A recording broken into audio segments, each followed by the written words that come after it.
Understand about protecting the brand that would be a negative on her, even though it's not her, but you her brother, y'all very close in age. Did you understand what that meant at the time about protecting the brand? And your mom tried to you say your mom was like, Ray J, bro, you Um, or you just want to do your own thing.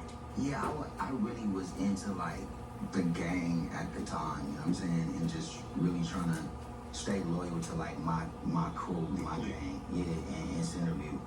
And it was a time where it was a lot going on, and certain people was getting locked up, and certain people had passed away, getting shot, and it was just getting a little too dangerous, I think, for me to stick around at the time, because I was in my mind, which was stupid, but I was like really trying to activate myself in that world. And I just told my mom and Brand, like, if there was any way I could come out on tour and just kind of get away from all of this, you know what I'm saying, it'd help me, it'd probably save my life. So they let me live, let me come out and be on tour with Brandy, and wherever she went, my mom kind of kept me around, kept me safe. So I appreciate that from them.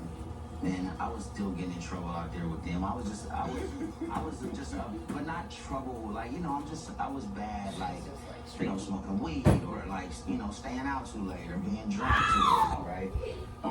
And that's kind of like where it was, but they kind of shielded me and just let me be myself, but then also kind of brought me back to reality whenever I really got to the edge of things. You mentioned that you're part of a gang. And normally, a lot of times, not always, but a lot of times, guys join gangs because they want to feel a part of something, want to be a part of a family.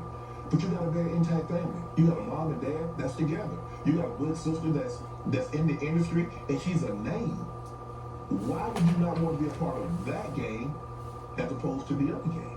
Well, if you're out of town most of the time, and mom's is with you, and pops is at church, and it's just me and my grandma at home, and my grandma didn't know that the bars in the back opened up, so I could open up the bars and push the window out. Then I'm gonna be outside every day, you know what I'm saying, from at least 10 a.m. to like 6 p.m. You know, just because you feel like, you know, you trying to find yourself, and you trying to stay. I think the young kids sometimes want to just be cool. Okay.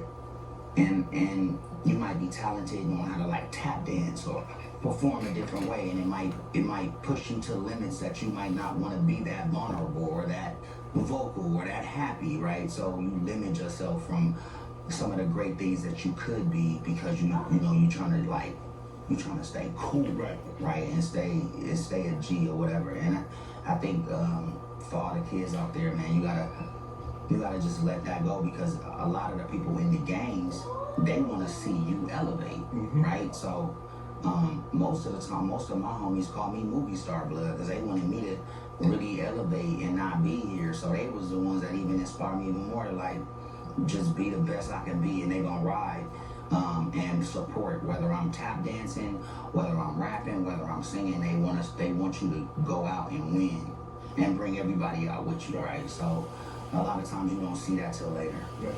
Did your mom know that you were affiliated with a gang? Yeah, my sister, everybody did. And so how was that conversation? Did they have a sit down talk? Did your mom and dad have a sit down talk? Did Brandy, your big sis, have a sit down talk when you said, Ray J, what you doing? Absolutely. I mean, because I didn't need to, but when the like, I don't know how to explain it, but when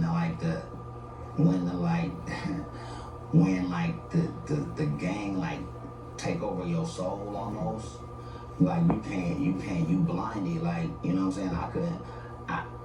It was so much like red in my eyes, I couldn't see anything but that. And honestly, I never really talked about it this deep, because it's hard. If you're not from LA, you don't understand it. It's loud. It's outrageous what I'm saying right now. You know what I'm saying? It's pretty loud. You know what I mean? And so there's certain things that, you know, I keep to myself most of the time, because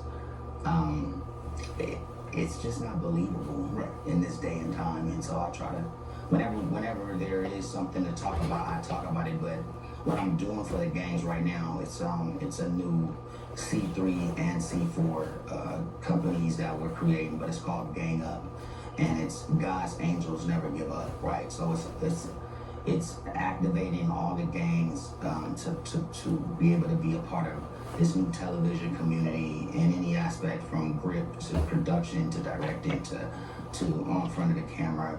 You know, a world where they can create and be themselves and tell their story every day, make money for the gangs, and create these new opportunities in the future for a layer of, like, multi-layer of things, right? Without getting into detail, but that's what I am working on to express my love for the gang, but then also to show the world that the gangs are so underestimated with talent and what they do, and, you know, their story, and, you know, what they can bring to the table. I mean, it's just so many things that people that are part of gangs can do that's better than the people that you're paying these top dollars that went to college to do shit, right? And I want to make sure I open up these doors for them to be great and to make money just like everybody else in any space. Everybody knows your big sister. Well, 99% of the people know that your big sister is Brandy Noble. How did she get discovered? What was her big break? You say she went on all these auditions, and obviously she's very talented. She can sing, she can dance, she can act. But yeah. What was her big break? What was her big break moment? Her first album, I Want to Be Down. Okay. And that was produced by Keith Crouch. Daryl Williams was in control. So how old was she then? About 16? About 15, 14, 15, she was working on the project. Okay. And then around 15, 16, it came out. Okay. And it was the biggest thing. I couldn't believe it. When I first heard her on the radio, I was just like, that's my big sis. Freaking out. Because you see people in the studio working, but I didn't know it was going from that